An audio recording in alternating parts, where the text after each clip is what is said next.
नमस्कार, बहुत स्वागत है आपका। आप देख रहे हैं जनतंत्र टीवी में हूं आपके साथ शिल्पा। शुरुआत बुलेटिन के इस वक्त की बड़ी खबर के साथ। उत्तरकाशी आपदा पर अखिलेश यादव के नेता ने दिया है विवादित बयान। दरअसल समाजवादी पार्टी के बड़े नेता हैं एसटी हसन, जिन्होंने ये शर्मनाक बयान दिया कि उत्तराखंड में अल्लाह का प्रकोप इसलिए हुआ क्योंकि हमारे धर्म का अपमान किया गया। अगर मस्जिदें या फिर दरगाहें हमारी गिराई गई तो आप अल्लाह की सजा से बच नहीं पाएंगे। दरअसल सपा नेता डॉक्टर एसटी हसन ने अपने बयान में आगे ये भी कहा कि उत्तराखंड और हिमाचल प्रदेश के अंदर दूसरे के मजहब का कोई सम्मान नहीं किया जा रहा। किसी भी धार्मिक स्थल के ऊपर बुलडोजर नहीं चलाया जाना चाहिए। इस दुनिया को चलाने वाला कोई और है और जब वो ऊपर वाला इंसाफ करता है तो फिर आदमी कहीं से भी अपने आप को बचा नहीं पाता।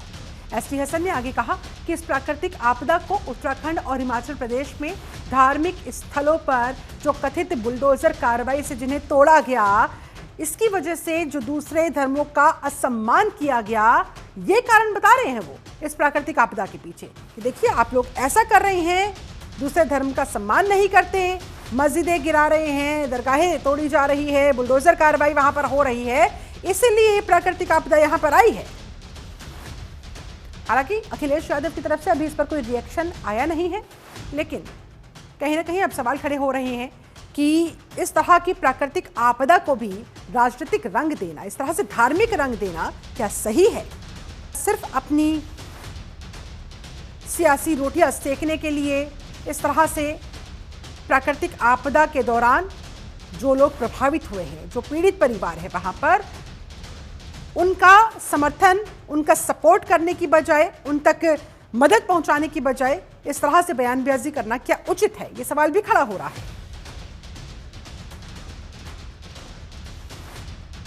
और दूसरी उत्तराखंड में और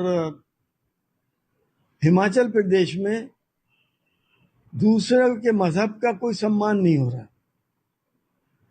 और मैं तो कहता हूं कि किसी भी धार्मिक स्थल के ऊपर, चाहे वो दरगाह हो, मस्जिद हो या मंदिर हो, बुलडोजर नहीं चलना चाहिए। भले से आप खाली करा लें, इस दुनिया को चलाने वाला कोई और है, और जब उसका इंसाफ होता है तो फिर वो आदमी कहीं से भी आता। प्राकृतिक आपदाएं दुखदाई होती हैं। उत्तराखंड और हिमाचल में जो भी प्राकृतिक आपदा है, निश्चित तौर पर यह मानवीय मानवता के लिए बेहद कष्टदायी है। लेकिन समाजवादी पार्टी के सांसद एसटी हसन इन दुख पर और नमक मिर्च लगाने का काम कर रहे हैं। दुर्भाग्यपूर्ण है कि इस बात को भी वो मजहबी खांचे में देख करके लोगों के दुख को बढ़ाने का काम कर रहे हैं। और समाजवादी पार्टी जानबूझ करके ऐसे सांसद, बल्कि ऐसी बातों के लिए उनको सम्मानित और प्रोत्साहित करने का काम करती है। शर्म आनी चाहिए समाजवादी पार्टी के ऐसे सांसद पर जिसकी सोच इस तरह की है कि वो प्राकृतिक आपदा में भी मजहब ढूंढने का काम कर रहे हैं।